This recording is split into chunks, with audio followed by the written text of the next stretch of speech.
D'accord, Alexander. Parlons de la situation en Ukraine. Peut-être pouvons-nous commencer par ce qui se passe sur les lignes de front, puis nous pourrons discuter de géopolitique. Nous pourrions approfondir ce plan de paix de Trump, ou le plan de paix qui a été donné à Trump par Kellogg et, je crois, Flynn. Reuters en a parlé. Nous pourrions également parler un peu des fausses nouvelles concernant la Corée du Sud, envoyant une unité d'ingénierie en Ukraine. Quoi qu'il en soit, commençons. Par quoi veux-tu commencer les lignes de front? Let's start. What do you want to start off with? The front lines? Well, let's talk about the military situation now. As we've been discussing. Eh bien, parlons de la situation militaire. Comme nous l'avons discuté dans de nombreux programmes, les Russes avancent à travers l'Ukraine. Les lignes de front ont soudainement et de manière inattendue changé, ce qui devient maintenant une tendance. Ils ont ouvert une nouvelle avancée vers une ville importante d'environ 30 000 habitants, appelée Toretsk. Toretsk est l'un des principaux points d'ancrage des lignes de défense ukrainiennes. Les Russes ont soudainement attaqué Toretsk. Les Ukrainiens savaient qu'une zone calme sur le front, alors ils avaient retiré la plupart des troupes qui défendaient Toretsk. Defending or had been charged with defending Toretsk. The result was that when the Russians did attack, the place was. Le résultat fut que, lorsque les Russes ont attaqué, l'endroit n'était pas aussi bien garni en garnison qu'il aurait dû l'être. Les Russes ont pu progresser très rapidement et ont capturé de nombreuses fortifications et positions autour de Toretsk très rapidement. Les choses se sont un peu calmées parce que les Ukrainiens ont ramené des troupes, mais c'est une histoire que nous voyons sur toute la ligne de front. Les Russes détiennent l'initiative. Ils attaquent où et quand ils veulent, capturant progressivement de plus en plus de territoires. Ils ont apparemment réduit le contrôle des Ukrainiens sur le micro-district de Chassovia, qui s'avère être la partie la plus fortifiée de Chassovia, à seulement 7 bâtiments. Of Chassovia to just 7 buildings. These are high-rise buildings, so it's not, we're not talking about small buildings. Ce sont des immeubles de grande hauteur, donc nous ne parlons pas de petites structures, nous parlons de grandes. Il semble que la bataille là-bas soit proche de la fin. Ils se rapprochent. En fait, ils ont pratiquement atteint une route qui se trouve entre une ville appelée Pokrovsk à l'ouest et Chassiv Yar à l'est, qui est apparemment une route majeure. Ils encerclent progressivement 2 importantes villes fortifiées ukrainiennes, Siversk au nord et Vuhledar au sud. Mais pour moi, la grande histoire des dernières semaines est les terribles pertes que les Russes prétendent que les Ukrainiens subissent. Nous avons maintenant atteint une situation où les Ukrainiens perdent des hommes à un rythme d'environ 2000 par jour.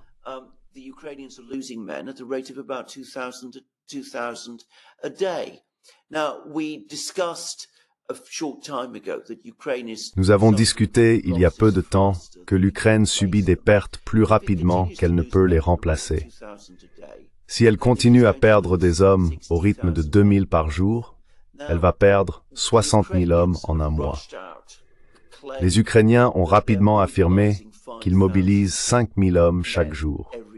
Je ne crois pas cette affirmation d'ailleurs, mais c'est ce qu'ils disent. Je pense que la raison pour laquelle ils ont publié cela est qu'en fait, ils admettent que ces chiffres de pertes russes sont essentiellement corrects. Cela nous donne une idée de la rapidité avec laquelle leurs forces s'épuisent. Ils veulent donner l'impression que malgré tout, leur armée augmente en taille alors que toutes les preuves montrent qu'elle rétrécit.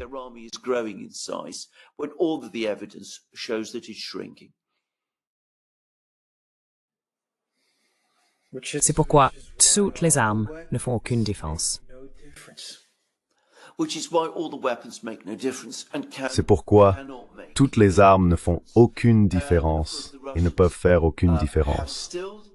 Et bien sûr, les Russes n'ont toujours pas engagé leur principale réserve. Nous en avons discuté dans une émission récente. Mon impression est qu'il y a peut-être 300 000 soldats russes combattant sur les lignes de front. Les forces ukrainiennes sont à peu près du même nombre, peut-être un peu moins. Mais il y a environ 400 000 soldats russes au total. En d'autres termes, au moins autant peut-être plus, de soldats russes sont encore en réserve. Ce sont de grandes unités mécanisées lourdes qui n'ont pas encore été engagées dans la bataille. En attendant, les armes ukrainiennes ne peuvent faire aucune différence.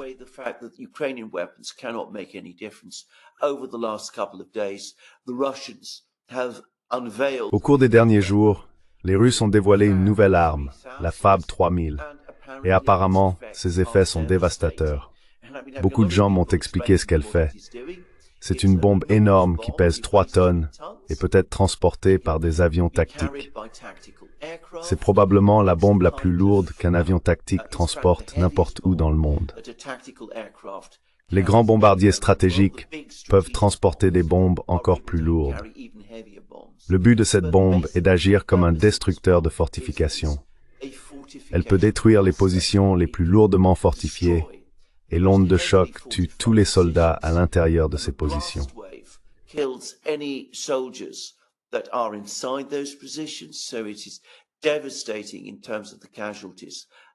C'est donc dévastateur en termes de victimes que cela peut causer. Cela peut également être utilisé pour cibler les infrastructures civiles utilisées à des fins militaires, comme les ponts de guerre, les grands ponts sur le Dniepr, les principaux centres ferroviaires et les gares. Vous larguez l'une de ces bombes sur l'un de ceux-ci, et les résultats sont terribles.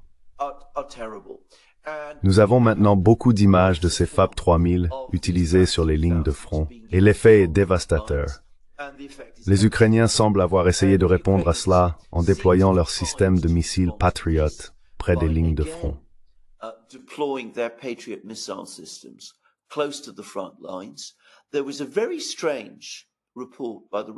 Il y a eu un rapport très étrange du ministère russe de la Défense, que les gens semblent avoir manqué, affirmant que les Russes ont réussi à abattre des missiles de défense aérienne Patriot après leur lancement.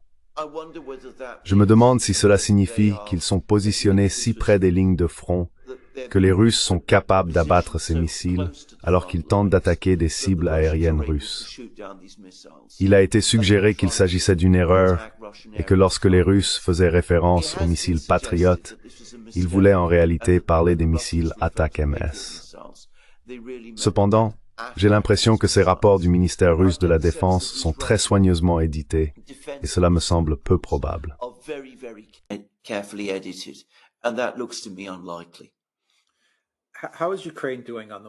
Comment se porte l'Ukraine en matière de mobilisation? Il y a eu beaucoup de discussions sur la mobilisation il y a quelques mois. Beaucoup de discussions, beaucoup de battages médiatiques et de nombreux rapports sur la mobilisation de l'Ukraine de la part des médias occidentaux collectifs et de l'administration de Zelensky. On n'en parle plus beaucoup maintenant.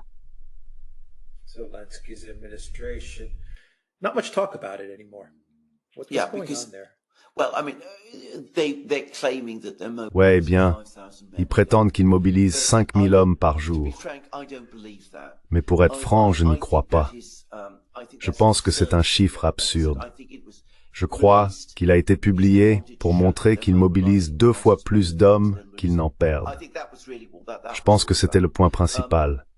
Ce que je vois, c'est qu'ils mobilisent pas mal de gens. Ces personnes sont envoyées au combat avec seulement quelques semaines d'entraînement.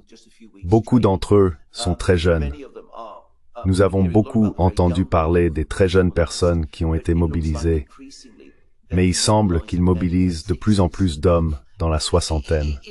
Ça ne se passe vraiment pas bien du tout. C'est mon impression. Ces hommes plus âgés sont envoyés se battre sans beaucoup d'entraînement. Beaucoup d'entre eux refusent apparemment les ordres d'attaquer. Many of them apparently are refusing orders to attack. There have been reports, including from some existing previous. Il y a eu des rapports, y compris de certaines unités militaires ukrainiennes existantes, indiquant que de plus en plus de bataillons et de brigades refusent les ordres d'attaquer. Tout cela semble très triste. Reflétant cette dissension dans l'armée ukrainienne, il y a maintenant des rapports selon lesquels le général Syrski, qui a pris la relève du général Zalushny il y a quelques semaines, pourrait également être bientôt limogé. L'un de ses principaux alliés au sein de l'armée, un autre général appelé Sodol, vient également d'être limogé après avoir été critiqué par la brigade Azov. Ils ont dit que ce général avait tué plus de soldats ukrainiens que n'importe quel général russe, ce qui donne l'impression que de plus en plus de soldats ukrainiens perdent confiance en leur haut commandement.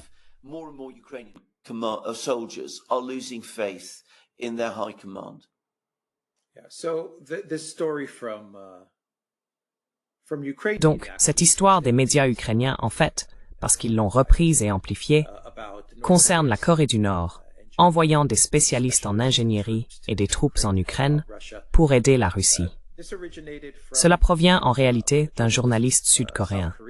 Je pense que cela a déjà été largement démenti. Mais vous savez, vous prenez ces rapports qui sont amplifiés, suggérant que la Russie a besoin de l'aide de la Corée du Nord. Ils ont besoin d'armes, d'artillerie et de troupes nord-coréennes. Ensuite, vous avez des histoires sur l'Ukraine mobilisant 5000 hommes par jour. Quel est le but de ces types de construction narrative du régime de Zelensky? Est-ce que tout cela concerne plus d'argent et plus d'armes et maintenir l'Occident collectif investi dans le conflit en Ukraine? Zelensky, dans son esprit, reste-t-il au pouvoir pendant quelques mois de plus, ou que se passe-t-il ici?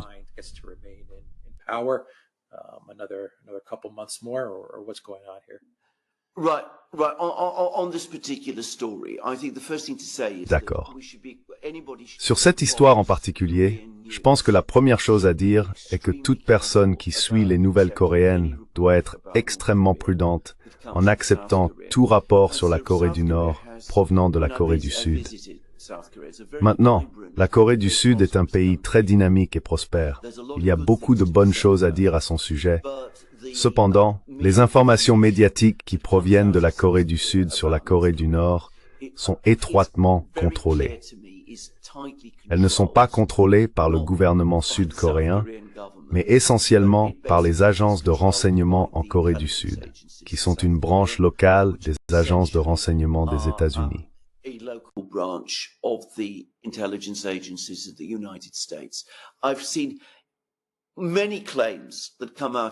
J'ai vu de nombreuses affirmations provenant de la Corée du Sud à propos de la Corée du Nord qui ne sont pas vraies.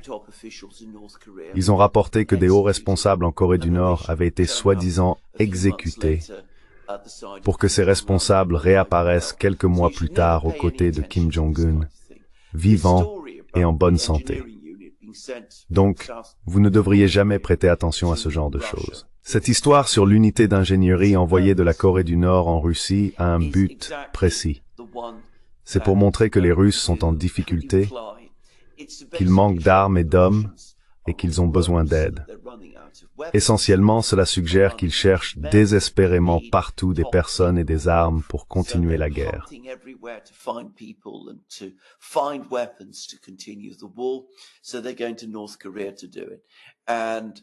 Donc ils vont en Corée du Nord pour le faire. Et oui, il est possible que les Russes importent un grand nombre d'obus de la Corée du Nord, qui a une capacité massive à les produire. Mais il est inconcevable qu'ils demandent aux Nord-Coréens d'envoyer des troupes d'ingénieurs. Les Nord-Coréens ne les enverraient pas de toute façon parce que cela va à l'encontre de leur politique. De plus, les Russes n'en ont pas besoin. Ils ont un grand nombre d'ingénieurs hautement qualifiés et de troupes de construction d'ingénierie. Ils ont construit la ligne Surovikin juste à travers les lignes de front en seulement quelques semaines. Ils n'ont pas besoin de troupes de la Corée du Nord. In just a few weeks, they don't need troops from North Korea. Yeah, good point. Very good point. So this brings Oui, us to another bon point. piece Très bon point. of misinformation. Cela nous amène à une autre pièce de désinformation. Je considère cela comme de la désinformation de la part de Reuters, parce qu'ils voulaient laisser entendre avec ce rapport sur un cessez-le-feu de Trump en Ukraine que c'était un plan de type Trump, ou que Trump avait signé ce plan. Mais quand vous examinez l'histoire de Reuters, vous découvrez que cela venait de deux anciens conseillers en politique étrangère et en sécurité nationale de Trump, Kellogg et Flates. Ils ont rédigé ce document de réflexion sur la manière dont ils pensent qu'un cessez-le-feu pourrait fonctionner en Ukraine. Ils l'ont donné à l'équipe de Trump, et nous avons eu des déclarations de l'équipe de Trump disant « Nous examinons le plan ». we're looking at the plan. Trump looked it over. He seemed Trump l'a examiné. positive about Il it. semblait en être He was okay positif, about it, but ou il était d'accord no avec cela. official statement from Trump or Mais il n'y a eu from aucune Trump's déclaration advisors officielle de that this Trump plan ou that de l'un de was ses proches so conseillers elected disant que c'est le plan president. qu'ils adopteraient s'il était élu président. Policy paper about C'était un ceasefire. document de politique étrangère sur un cessez-le-feu de 2 anciens conseillers de Trump présenté à Trump. And Trump Et is Trump l'examine, over, as I'm sure he's car je suis looking over sûr qu'il envisage de nombreuses idées. ideas. Mais le cessez-le-feu lui-même était risible si vous parcourez les points du plan de cessez-le-feu élaboré par Kellogg et Flights. Of the ceasefire plan. Alors, quelles sont vos pensées sur toute cette histoire que Reuters a révélée il y a quelques jours? This whole story that Reuters broke a couple days ago. Right, now about Reuters. D'accord, maintenant à propos de Reuters, je devrais dire que, tout comme on doit être extrêmement prudent avec tout ce qui concerne la Corée du Nord, publié en Corée du Sud, vous devez être tout aussi prudent avec tout ce qui concerne la guerre en Ukraine ou la politique russe, publiée par Reuters. D'une manière ou d'une autre, par certains moyens, Reuters suit de très près la ligne politique orthodoxe des autorités britanniques. C'est une agence de presse britannique. Donc elle va adopter une perspective très britannique sur les événements en Ukraine. Soyez donc très prudents. On events in Ukraine. So be very careful. I mean, Reuters can be interesting and useful. Je veux dire, Reuters peut être intéressant et utile, et ils peuvent parfois fournir des informations intéressantes sur la situation sur les fronts de bataille de temps en temps. Mais il faut toujours prendre ce qu'ils disent avec beaucoup de scepticisme. Maintenant, à propos de ce plan, vous avez tout à fait raison. Ce n'est pas un plan de Trump. Ce n'est pas un plan commandé par Donald Trump. C'est essentiellement un autre plan, reconditionnant ce gel du conflit. Cette proposition qui circule depuis bien plus d'un an. D'ailleurs, j'ai commencé à en entendre parler vers avril 2023, avant que l'Ukraine ne commence sa grande offensive, celle de l'été qui a finalement échoué. Its great offensive, the one in the summer which eventually failed. And the people who have been pushing it relentlessly. Et les personnes qui l'ont poussé sans relâche sont des gens comme Richard Haass, au Council on Foreign Relations. Ils l'ont proposé aux Russes de nombreuses fois, et ils essayent de le proposer cette fois à Trump, espérant qu'une administration Trump l'adoptera officiellement comme politique américaine. Cela ne marchera pas. J'essaie d'expliquer cela depuis que ce plan a été proposé pour la première fois. Ce qu'il dit essentiellement, c'est que nous gelons tout sur les lignes de front existantes. La Russie reste en contrôle de facto de ce qu'elle a, et l'Ukraine conserve le reste de son territoire.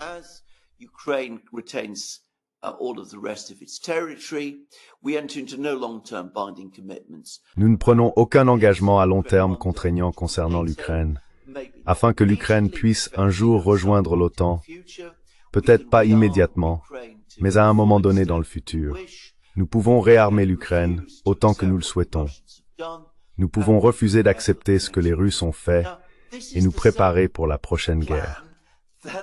Maintenant, ce plan, le plan Kellogg, n'est qu'un reconditionnement de cette idée, afin qu'il puisse être présenté à Donald Trump. Il n'y a rien dans ce plan qui intéresserait les Russes. Ils l'ont déjà rejeté de nombreuses fois. Mais il y a eu des tentatives sans fin pour essayer de le faire accepter.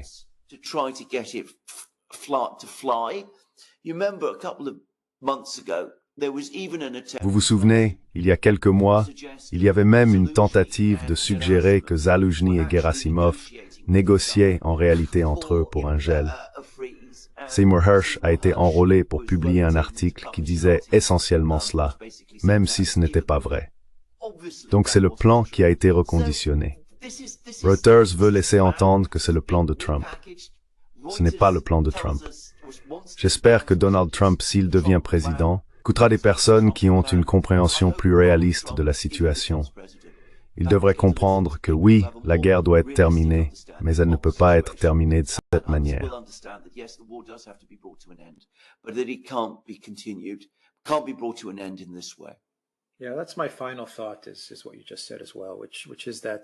Oui, ma conclusion est similaire à ce que vous venez de dire.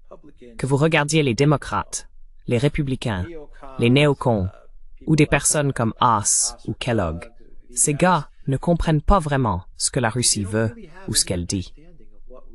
On dirait qu'ils n'ont écouté aucune des déclarations que Poutine a faites au cours du mois dernier, ou même au cours de l'année dernière. Je trouve ça vraiment choquant et difficile à croire pose encore ce genre de plan de gel. Ils écoutent pas du tout.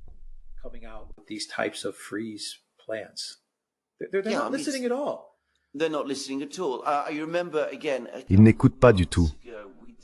Je me souviens encore une fois, il y a quelques mois, nous avons discuté d'un article qui était apparu dans le Moscow Times.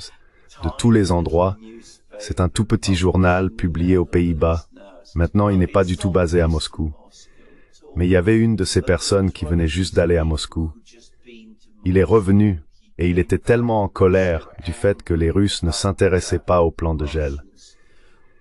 Il disait, « Vous savez, ce que nous devons faire, c'est nous débarrasser de Poutine pour que nous puissions mettre en œuvre le plan de gel. »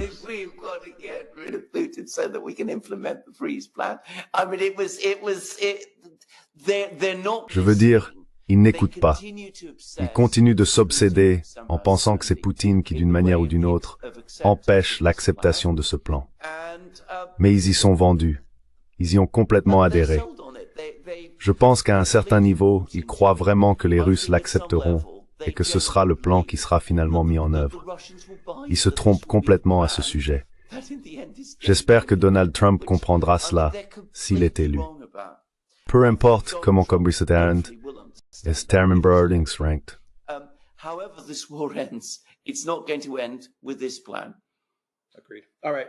D'accord. Très bien. Nous allons terminer la vidéo ici. TheDurandLocals.com. Nous sommes sur Rumble, Odyssey, BitChute, Telegram, Rockfin et TwitterX. Et allez à la boutique Durand. Utilisez le code Football24. Le lien est dans la boîte de description ci-dessous. Prenez soin de vous. Take care.